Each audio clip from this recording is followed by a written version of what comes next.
The cameras flashed. A Medal of Honor, the highest military recognition in the United States, was pinned to Dwight H. Johnson's chest.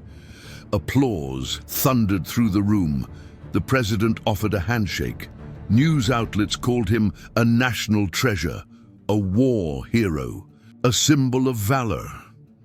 He smiled, but it didn't reach his eyes. It was 1969. Just 2 years earlier, in the jungles of Vietnam, Dwight had risked everything to save his fellow soldiers. He faced enemy fire, was wounded, and still kept fighting. He carried men to safety, returned to the front, and fought until his rifle jammed. Then he fought with a pistol. Then, with his bare hands, he survived. And for a brief moment, so did the image of the perfect American hero. But once the ceremonies faded, once the uniform was hung and the spotlight turned away, Dwight was alone. The same country that cheered for him didn't see the man behind the medal. The sleepless nights, the rage, the fear, the confusion, the war that had carved itself into his soul and refused to leave. He tried to find work, to live a normal life, but there was nothing normal left in him. In the end, Dwight H. Johnson didn't die in Vietnam. He died in Detroit, a Medal of Honor recipient, shot by police during a failed robbery. A headline that stunned the nation. A man remembered not for his sacrifice, but for his fall. But this is not just a story of failure. It's a story of courage, of trauma, and of a society that honors its warriors in ceremony, but forgets them. In reality, this is the story of Dwight H. Johnson, the hero the world forgot. Before the battlefield, before the medal, before the headlines, there was Detroit. Dwight Hal Johnson was born in 1947 into a city defined by contradiction, industry and poverty, progress and segregation. Raised by a single mother and his grandmother, Dwight's early life was built on survival. He grew up in the projects of East Detroit, where opportunity was scarce, and the rules of the street came faster than those of any classroom. His neighborhood taught him resilience, but it also taught him fear. Gunshots at night, friends lost too soon, schools with broken windows and broken dreams. There were days when food was thin and the future even thinner, but Dwight wasn't a troublemaker. He was quiet, observant, protective of his family. And though life was hard, he tried to walk the line. He didn't want to end up another statistic. He wanted more, even if he didn't yet know what that looked like. As a teenager, he worked. Odd jobs, kept mostly to himself, and tried to stay away from trouble. But trouble had a way of finding young black men in 1960s America. Racism was everywhere, subtle in some places, brutal in others. The weight of it pressed on him daily, silently, relentlessly. When a recruiter came to his school offering a chance to serve, Dwight listened.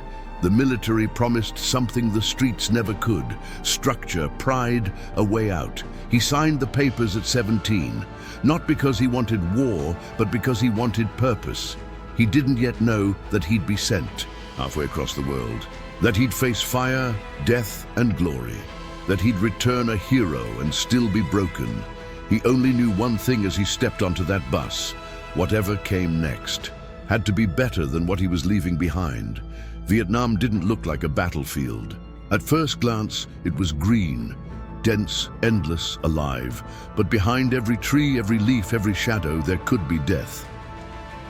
Private First Class. Dwight H. Johnson was deployed in 1967 as a tank driver with the 1st Armored Division. He was 20 years old, a kid from Detroit dropped into a foreign jungle where the rules were simple: kill or be killed. The enemy was invisible, the terrain unforgiving. The humidity clung to your skin, the fear to your bones. Every step could trigger a mine. Every sound could be the last thing you'd ever hear. Then came April 14th. Johnson's unit was ambushed near Dak To. Gunfire erupted from the tree line, striking their tank and trapping the crew. One man fell, then another. Chaos, smoke, screams. But Dwight didn't freeze. He leapt from the tank. dragging wounded soldiers to cover. He grabbed a rifle and returned fire, exposing himself to enemy bullets. When that rifle jammed, he found another and another. Running through the crossfire, unarmed at times, he refused to stop. Even after being wounded, he went back for more. Again and again, his uniform soaked in blood and sweat, his eyes locked, not on survival, but on saving the men beside him. The end. Dwight had personally saved several soldiers, neutralized enemy positions, and held the line almost single-handedly. He had risked everything, not for glory, but because he couldn't stand to watch his brothers die. When the smoke cleared, he was still standing, bruised, bleeding, alive. But something inside him had shifted. In that jungle, in that fire, Dwight Johnson had become a hero. But no one told him what came after. No one warned him that the battle he just survived was only the beginning. The White House was grand. The suits were pressed. The cameras were ready. Dwight H. Johnson stood still as the President of the United States pinned the Medal of Honor on his chest. Reporters asked him questions. Photographers snapped his picture. America applauded. But inside, Dwight felt hollow. He didn't smile much. He didn't celebrate. Because while everyone else saw a hero, he remembered the screams, the smell of blood, the weight of bodies he couldn't save, the sound of his weapon clicking empty. He should have been dead a dozen times over. That's what he thought about, not the medal, not the praise. When he got home to Detroit, people wanted to shake his hand, offer him a drink, hear the war stories. But Dwight didn't tell them. How could he? How do you explain watching your friends die while you keep breathing? How do you explain the guilt of living? He didn't sleep well. The nightmares came fast, like gunfire. He woke in sweat, heart racing, hands clenched. Loud noises made him duck. Crowds made him anxious. He started drinking more, staying out late, trying to outrun the ghosts that followed him home. There were no therapists waiting, no trauma counselors. PTSD wasn't a term anyone understood, let alone respected. The country honored his bravery, but ignored his wounds. He tried to hold it together. He found work briefly, tried to be normal, but nothing felt normal anymore. The uniform was gone, but the war stayed stitched to his skin. In public, he was the hero with a medal. In private, he was a man unraveling. He didn't talk about it.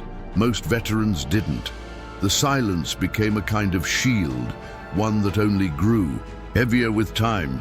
And as the noise of applause faded, Dwight Johnson was left alone with the silence. After the parade ended, Dwight H. Johnson returned to a country that didn't know what to do with him. He was a Medal of Honor recipient, but that didn't pay the bills.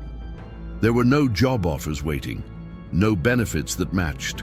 The sacrifice. He was expected to blend back into a society that moved on while he was fighting for his life. In Detroit, the factory jobs were drying up. The city was struggling. Racism wasn't gone. It had just changed faces. Dwight faced rejection after rejection. Some employers looked at his record and saw trouble. Others looked at his skin and didn't need to read further. He tried. He really tried. He worked briefly at a post office. Then he tried to speak publicly about the war, hoping it would bring some clarity, some healing. But each time, it left him more exposed, more disconnected. His words didn't land. The crowd clapped, but no one really understood what he was saying. They couldn't. His pain didn't have a name yet. PTSD wasn't diagnosed. Combat trauma wasn't treated. Veterans were told to man up, move on, be grateful. But gratitude didn't cure sleepless nights. It didn't feed your kid. It didn't rebuild your identity. He was slipping. His relationships grew tense. His patience ran thin. He became irritable, quiet, volatile. Friends began to distance themselves, not because they didn't care, but because they didn't know how to help. He started missing appointments, forgetting things, drinking more, talking less. The same country that gave him a medal didn't give him support. He went to the VA, but the lines were long. The funding was short. The people were overwhelmed. His story wasn't unique. Thousands of Vietnam veterans were returning. Broken and few were being heard. One night he told a friend, "I don't feel like I came home. I feel like I just changed wars." He wasn't exaggerating. Dwight H. Johnson was now in a battle of survival, against poverty, against trauma, against invisibility. And this time, no one was coming to rescue him. The system had hailed him as a hero, then left him to fall, alone. Some wounds bleed on the outside, others never stop bleeding on the inside. Dwight H. Johnson had survived Vietnam, but he couldn't survive his own mind. The nightmares didn't fade, they grew sharper. The quiet moments were the worst. A slammed door, a car backfiring, a child crying. Each sound could yank him back into the jungle, back to Dak To, back to the bodies. He was tired of pretending. Tired of explaining, tired of being strong for everyone else when no one was strong for him. He tried to ask for help, but he didn't have the words. And even when he did, the help wasn't there. He went to the VA again and again. They gave him sleeping pills, told him to rest, advised him to avoid stress. But how do you avoid stress when your memories are landmines? When your own mind feels like enemy territory? He withdrew from friends, from family. He stopped answering calls. He stopped showing up. He looked fine on the outside, but inside he was crumbling, and he wasn't alone. Thousands of veterans returned from Vietnam to the same silence, the same emptiness. Some ended up homeless, others in jail. Many, like Dwight, turned to alcohol or self-destruction, trying to numb what they couldn't escape. He didn't blame anyone directly, but he felt forgotten, discarded. One night, staring at himself in the mirror, he said softly, "They gave me a medal. Then they gave me nothing." Dwight wasn't bitter, he was broken, and no one saw it coming, because he wasn't just fighting memories, he was fighting a war that never ended, a war no one else could see. It was April 30th, 1971. A grey morning in Detroit. Dwight H. Johnson walked into a pawn shop carrying a revolver.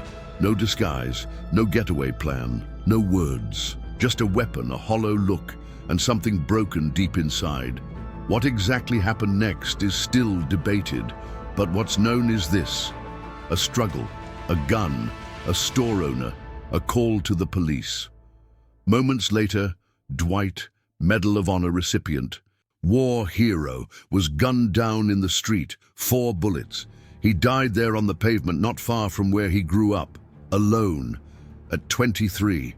The headlines came fast: "War hero killed in robbery attempt." The same newspapers that once hailed him now printed his name in black and white, next to words like suspect, tragic, and violent end. There were no cameras this time. No medals, no applause, just silence. Some people judged him, said he threw it all away, that he failed, but others, especially veterans, understood. They knew what it meant to return home with invisible scars, to beg for help and get none, to feel more comfortable in combat than in your own skin, to carry the weight of memory and guilt like a backpack you can't take off. Dwight hadn't committed a crime for money.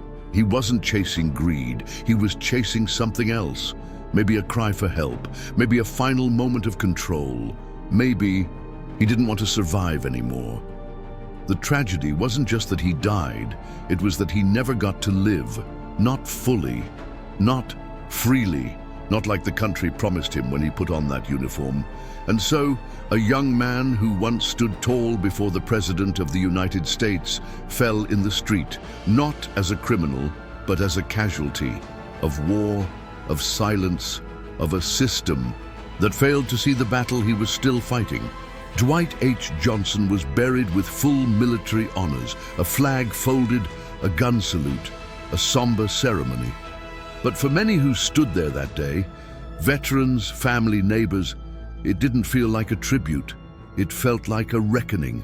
His death was more than a loss. It was a message. It forced America to look at something it had tried to ignore.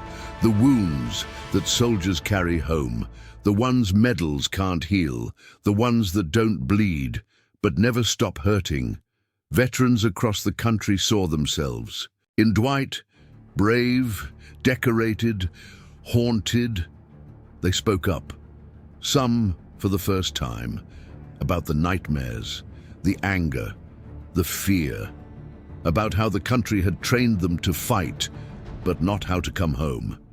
Advocates and activists began pushing harder, for better care, for mental health programs, for recognition that war doesn't end when the gunfire stops. In 1973, 2 years after his death, the term post-traumatic stress disorder would begin to enter the public conversation. Slowly, painfully, the system began to shift. It wasn't fast, it wasn't enough, but it was something. And Dwight's story was part of that change. He became more than a headline, more than a statistic. He became a symbol, a reminder that heroism isn't invincibility, that even the strongest can fall, and that we, as a society, must do more than applaud. We must protect. Today, his name is etched on the walls of military memorials. His Medal of Honor still shines in displays. But more importantly, his legacy lives in every conversation about trauma, dignity, and what it means to care for those who serve. He was silenced by a system that didn't know how to hear him, but now he is not forgotten.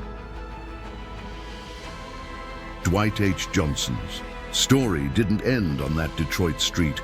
It lives on, in whispers, in classrooms, in conversations that challenge how we treat those who serve. It lives in the eyes of young soldiers returning home, unsure of how to face the world that sent them to war, and now barely looks at them. His life became a mirror, a reflection of a nation's pride and its neglect, of how we can celebrate sacrifice, yet fail to understand the cost, of how easy it is to say thank you for your service, and how hard it is to follow those words with action. But Dwight's legacy pushes us to do better. Today, his name is invoked in discussions about veteran care, mental health, and racial inequality. He is remembered not just as a soldier, but as a man who gave everything on the battlefield and off. A man whose bravery was matched only by his silent suffering. He reminds us that war heroes are not just medals and ceremonies. They are human beings, with wounds we can't always see, with stories we must be willing to hear, with needs we must never ignore. If we truly want to honor them, we must do more than remember their victories. We must recognize their pain. We must listen, act, and never forget that behind every uniform is a beating heart, capable of breaking. Dwight H. Johnson saved lives on the battlefield, and in death he lit a fire that still burns, a reminder, a warning, a call to conscience, because real honor means never letting a hero stand alone. If Dwight H. Johnson's story moved you, don't let it fade into silence. Share your thoughts in the comments and help us keep his memory alive. Every voice, every like, every share brings light to stories that history tried to bury. And if you believe that real heroes deserve to be remembered, truly remembered, subscribe to American Overcoming Stories and join us in honoring those who gave everything, even when the world gave them nothing in return.